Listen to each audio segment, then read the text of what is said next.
देवीवर अपरंपार श्रद्धा होती आणि आपल्या सवंगड्यांवर गाढा विश्वास. गडावर एकूण शिबंदी होती 6000 सैनिकांची. त्यात अत्यंत अनमोल रत्न होती ज्यांनी पराक्रम थोर केले, पण त्यांची नावेही इतिहासाला माहीत नसती. पण त्यातील एक हिरा मात्र महाराजांच्या तुऱ्यात चमकत होता. बाजी प्रभू देशपांडे. पन्हाळगडापासून विशाळगड 20 कोसांवर होता. महाराजांना पायी जाण्याशिवाय पर्याय नव्हता.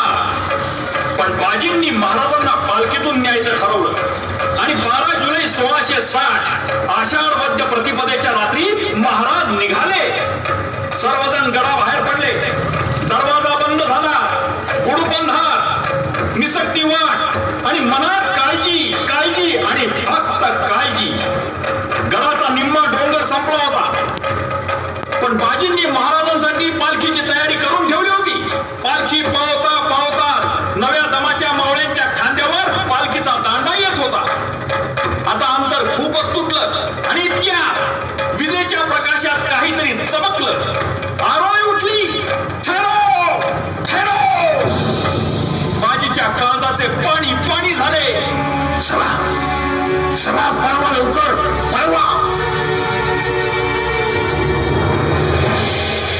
बाजी बाजी, तुम्ही काळजी करू नका महाराज.